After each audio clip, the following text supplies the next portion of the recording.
in the universe. And divine love is the greatest form of love.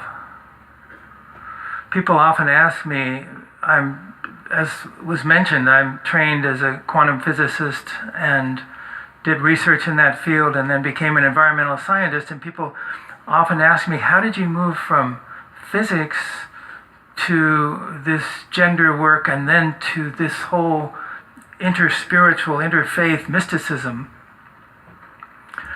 And it's really quite simple. I've always seen science as a quest for truth. And love is the most profound truth.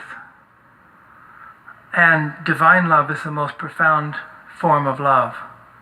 So in a certain way, it's been a natural trajectory for me. Although I will say that relatively few scientists see science as a path for truth. That's one of the great tragedies. As Einstein said, if you take the temple of science and you remove all those who have an economic agenda and those who have an egotistical agenda and those who have a political agenda, etc., and you remove all of those, you have 2 to 3% left. Those are the real scientists. Probably that's true in every field of human endeavor, I don't know. But it's certainly true in science.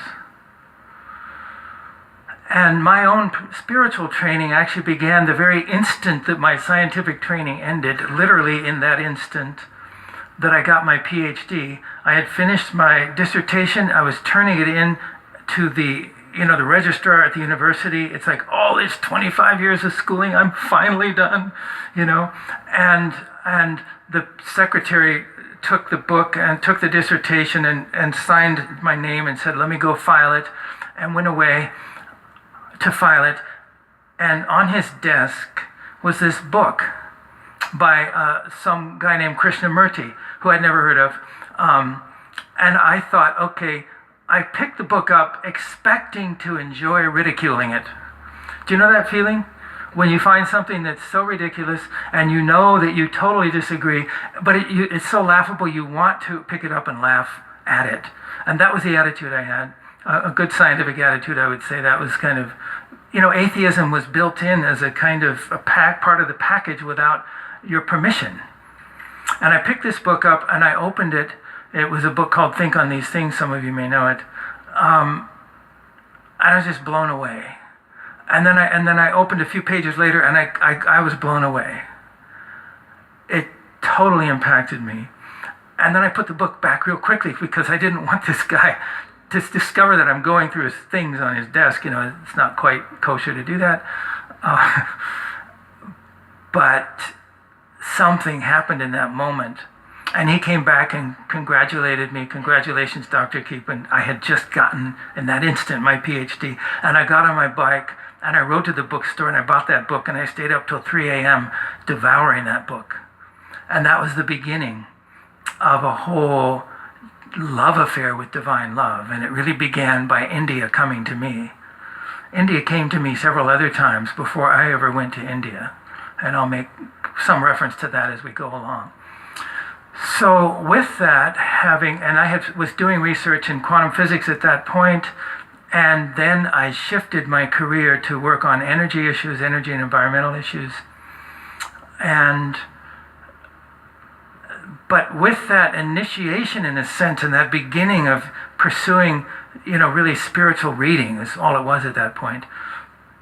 And then a year later, I began practicing meditation and began to discover a whole realm of consciousness about which the science that I had studied had nothing to say. Quantum physics and eigenstates and, Schrödinger equation and, hypergeometric functions, none of these had anything to say about the quality of experiences that I was having in meditation. And so there were really two worlds for me for many years. And I accepted that division as natural. There's science on the one side, which is really the outer study of the physical universe. And then there's spirituality on the other side, which is really the inner inquiry into being. And I didn't really expect that they could all come together.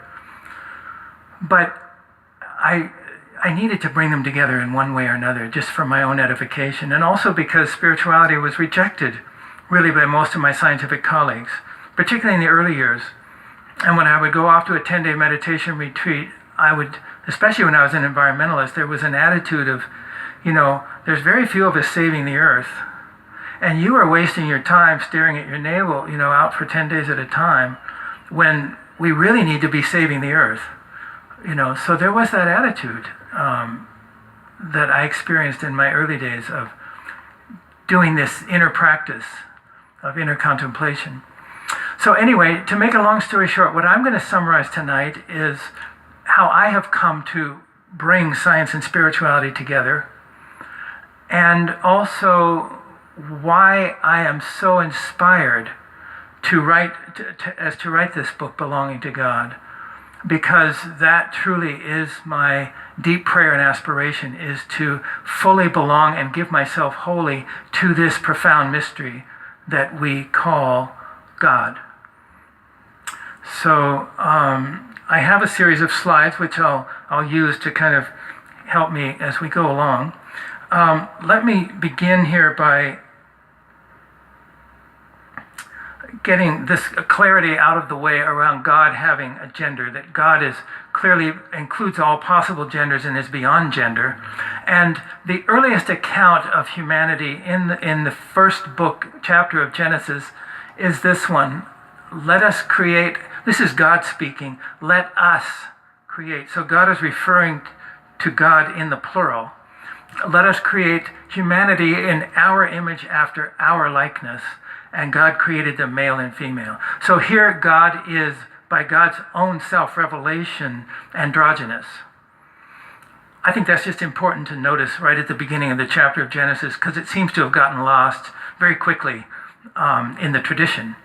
And I'm not here tonight to go into the patriarchy of it all, but I want to acknowledge the patriarchy of all the major religious traditions, and that the time has come now to transform these traditions and the gender bias in them.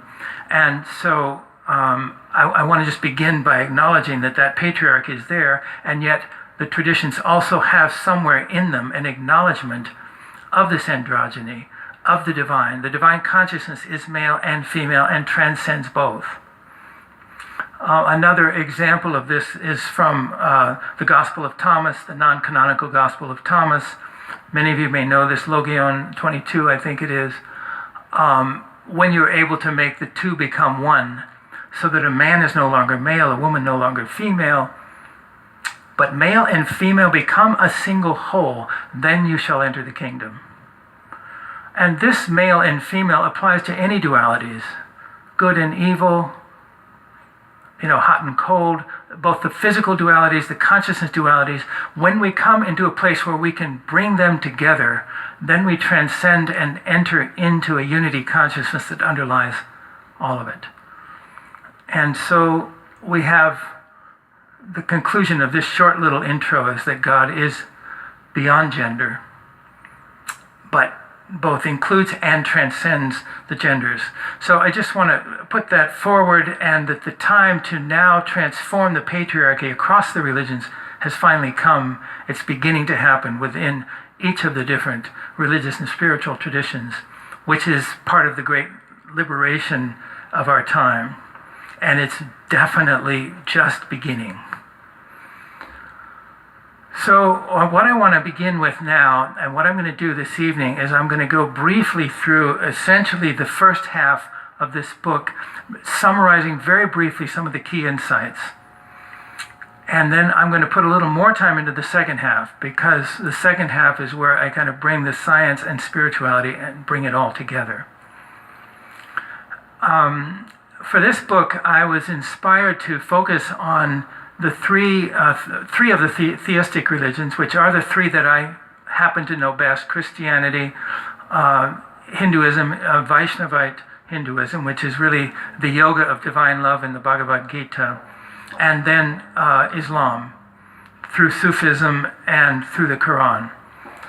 I will say that this whole argument that I'm presenting, in my opinion, is readily extendable to include Buddhism and Judaism. And I do give some hints in the book about how that's done, and I have a whole appendix on Buddhism. I won't go into that this evening, but just to say that primarily for space limitations, and also because these are the traditions I know best, I focused on these three. Because in a piece of work like this, of course, there's a great danger of trying to cover so many traditions in one volume really means you have to do a small piece of each tradition, because obviously each tradition is worth several volumes in its own right. So there's a risk of doing something superficial, and I didn't want to do that. I wanted to try to delve deeply into the essence of each tradition. The other focusing light that I chose in exploring these traditions was to really look at the path of love in particular. And what does that mean in the depth of the tradition? What is the universal path of love as reflected in each of these traditions?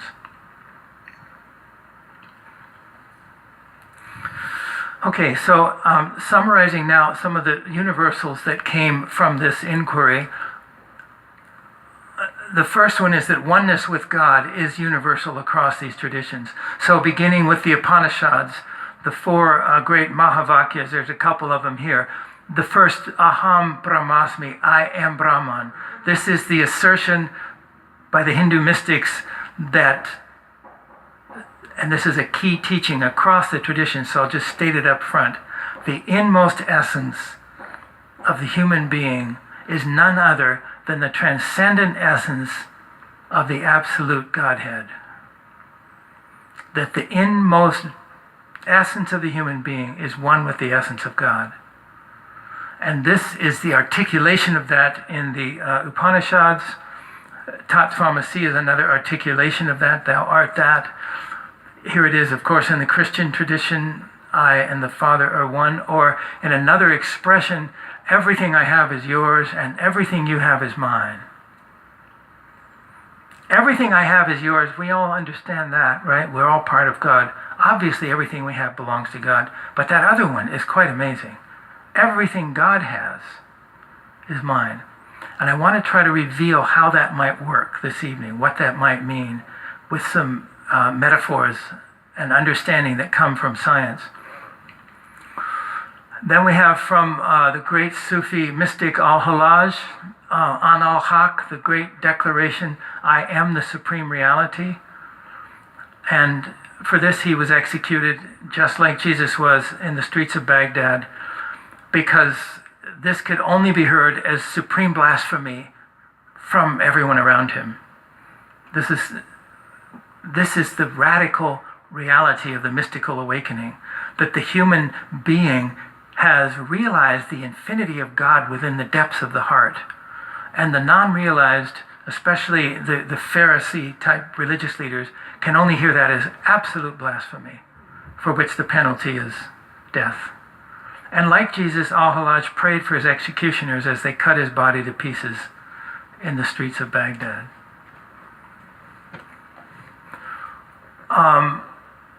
And this one, you can't read that quietly there. This is from Ibn Arabi. It says, know God through you as God, not as yourself. And this is what Ibn Arabi referred to as the higher knowing of God, which is coming into a knowing of God as God. And then from the Psalms, this famous line from the Psalms, be still and know that I am God. So you see across these traditions, there's this assertion of the inmost essence of the human being is one with the essence of God. So we have this oneness with God as universal. Another universal is that surrender,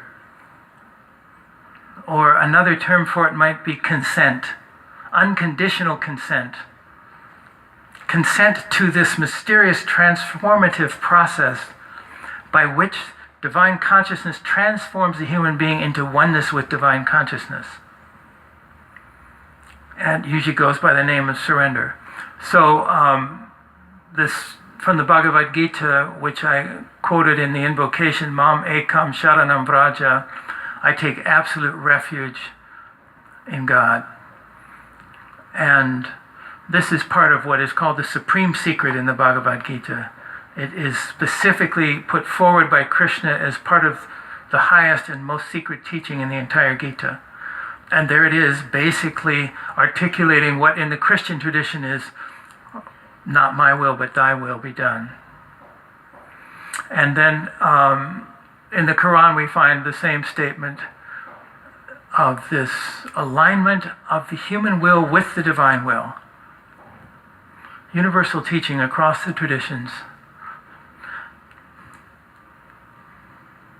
And by the way, in Islam, there's a teaching in Islam that the only valid religion in the sight of God is self-surrender.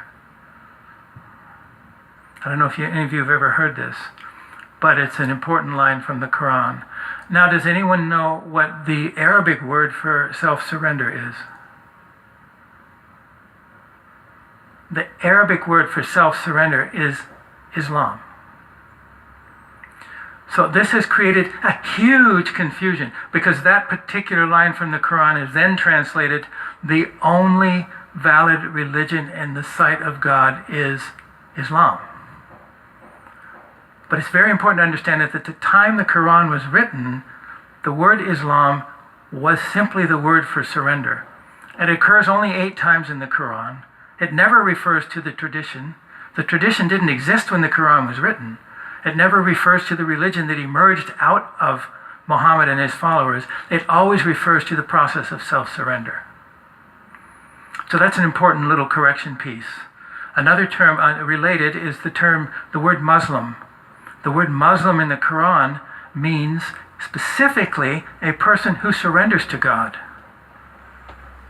So the essence of Islam is the surrender to God, and a person who does this surrender is called a Muslim. And therefore, Abraham, Jesus, Moses, they're all called Muslims because they all surrendered to God. So that's an important little awareness, particularly in today's culture of rabid Islamophobia. Okay, now the next part that's universal, and this comes out of the work from a remarkable Islamic scholar who's been to Vancouver here, and has I heard him give a talk actually at the Ismaili Center here in Vancouver. His name is Reza Shah Kazemi. I don't know if any of you know of him. He's written about 10 books. And one of the books is really quite remarkable. It's called Path to Transcendence. And what he does is he looks at 3 foundational mystics across the traditions, Meister Eckhart from Christianity, Ibn Arabi from Sufism, and Shankara from Hinduism. And what he looks at is the depth of their writings about the transformative process of the mystical journey, as well as the height of attainment, as well as the existential return after full realization. And what he finds is that there is essentially these 3 qualities of truth, wisdom, and infinite bliss that all 3 of them describe in different ways. But that essentially what he concludes is that all 3, although they're coming from vastly different, even divergent theological frameworks, all 3 went through essentially the same process of transformation in their mystical realization and came to a very similar qualitative experience of union with God, as well as a similar experience of coming down from that union with God back into ordinary human consciousness, but utterly transformed. And so it's a book I recommend. It's not an easy read, and so one of the chapters of my book, I've taken that book and summarized it in one chapter to make it more accessible. But I think it's one of the more profound pieces of interfaith scholarship that I've come across in many years. And it really points to this unitive quality of the spiritual transformation journey. This is really, to me, what is the difference between what I'm calling interspirituality and what we might call normal interfaith exchange or discourse. Interfaith really is typically the comparative theology exercise, which is very valuable and has its place.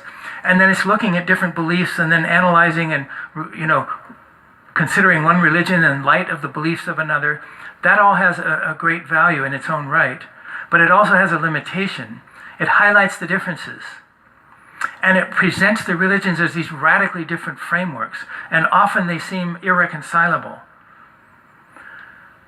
Interspirituality goes into the depths of the transformative journey that these religions lead the disciple upon. What actually happens in the interiority when one gives oneself to this pathway? And then what we find is there's a remarkable commonality across the traditions of the actual journey of spiritual transformation. And so part of the motivation for writing this book was to articulate this common ground across the traditions, particularly in terms of the experience of the transformative journey. Because on this level, the common ground across the traditions is far more remarkable than the differences, to me anyway. Because the whole point of these traditions is to transform you into an instrument of divine love. Thomas Keating says it very beautifully. He says, the entire purpose of Christianity is transformation into Christ, nothing else. And we could say the entire purpose of the yoga of divine love in the Bhagavad Gita is transformation into Krishna, nothing else. The entire purpose of Buddhism is transformation into Buddha. If that's not happening, if that isn't where it's headed, and if that isn't the ultimate goal, then the tradition is failing us. That's the real good news. Each of these traditions holds out a model and then basically says, you too can become this by entering this pathway and going through this transformative process. And interspirituality is really looking at what is that transformative process and discovering that there are these deep parallels of practice across the traditions. So that's this next point I want to make. Prapati is a term from Hinduism, or Sharanagati, which is not particularly well known. If you look in the major commentaries on the Bhagavad Gita, and certainly the Western commentaries, it's pretty much nowhere mentioned in the index. But prapati refers to the process of surrender to God. And in Hinduism, it's articulated with these qualities or prerequisites, which are, the Hindu names are given there, the Sanskrit names. But basically, the first two of them you can see have to do with aligning yourself with the will of God. Following the will of God and refraining from acts that displease God. The third one then is absolute faith in God. The fourth one is total entrusting oneself to God. And the fifth is absolute surrender. So you essentially have this obedience, absolute faith, absolute surrender. And what I show in the book, and I won't go into this tonight, but I show how these principles line up with key practices of several Christian mystics and Sufi mystics, as well as the Hindu mystics. So there's an alignment across these traditions around the practice along these 5 principles. Looking at mystics like Brother Lawrence, those of you who have read The Practice of the Presence of God, for example, and the great Sufi Saint Rabia, the 8th century female saint in Sufism. So I'm not going to go into that now, except to say that these are some of the examples, this quality of surrender and the conditions for it are universal across the traditions. There's a recent book by Francis Bennett, some of you may have seen it, called I Am That I Am, which I highly recommend, and he speaks about this whole process of surrender and what that actually means around surrendering the content of one's experience and coming into that awareness that dwells eternally in the present moment, in the now, in the depths of the heart. Okay, so what are we to understand? How do we understand these universals? This is what I really want to focus on tonight. And there's 2 aspects to it. One is the oneness of the mystics across the traditions with each other, and then the oneness, the vertical oneness that they all report with God. And how could this be? And what does science possibly, what light might science shed on this?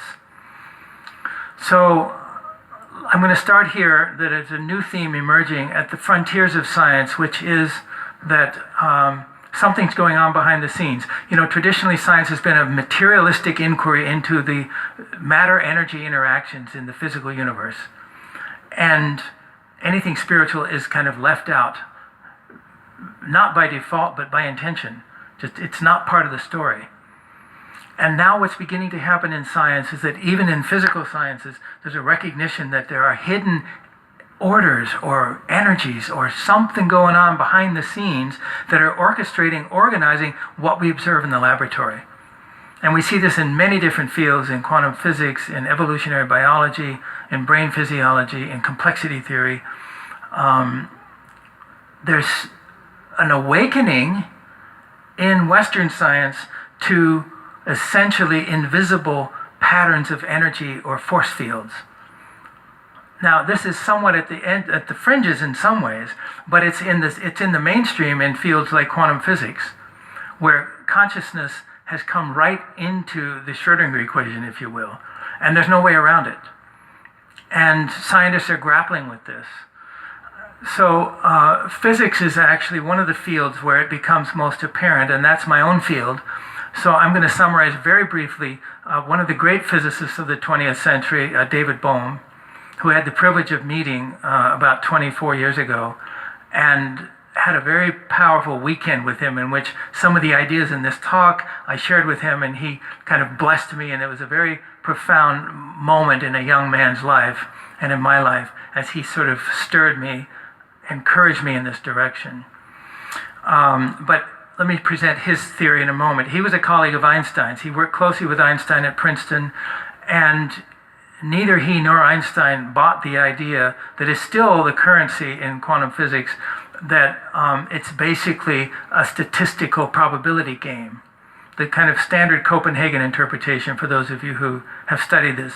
And I don't want to go into the technical details, but it's summarized briefly by Einstein's famous statement that God does not play dice with the universe, which you may have heard. That basically quantum physics proposes a statistical description of reality, which is the best you can get in the laboratory. That's fine. But then what happens in the Copenhagen interpretation is that gets projected onto reality as if that's what reality is. Reality itself is statistical. And Einstein and Bohm said, no, that's projecting our own ignorance onto reality. And we actually don't know if that's the truth about reality just because that's the best that our science can give us. It's a very important distinction here.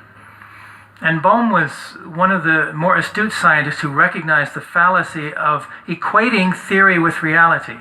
It's a very, very important mistake that often gets made.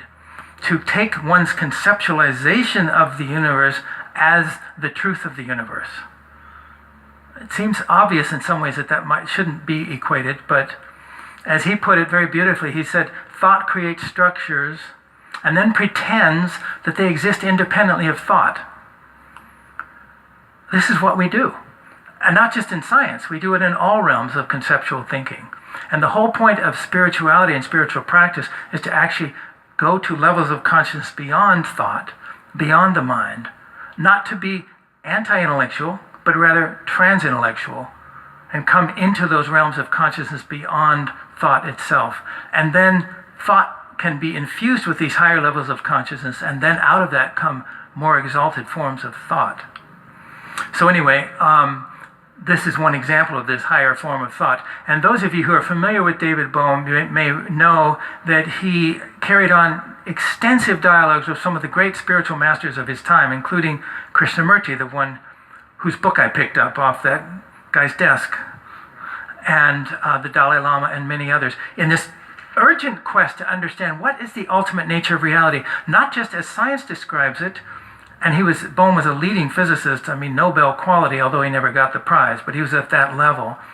But he carried his quest also into the spiritual domain very powerfully. And when he put it all together, this is what he came up with as a summary for the nature of existence, which he called the holo movement.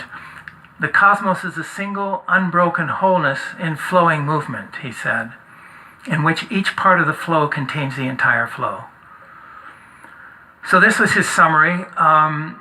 And he talked about what he called the explicate and implicate orders. And to save time and to have more questions, I'm going to skip through this part and go straight to this part where one of his major conclusions, which is now finally being recognized much more widely in the last 10 years. Bohm died in 92, but it's now beginning to be recognized in science that we have no valid understanding at all of consciousness, and that science needs a whole quest into the nature of consciousness, and that the Eastern metaphysical traditions and spiritual traditions have actually plunged very deep into consciousness from an introspective technology, which has been, up until the last 10, 15 years, just rejected out of hand in Western science, but is now finally being taken quite seriously. And there are now thousands of studies, scientific studies, on meditation and the power of meditation and these introspective practices, and that these practices are revealing a whole new kind of science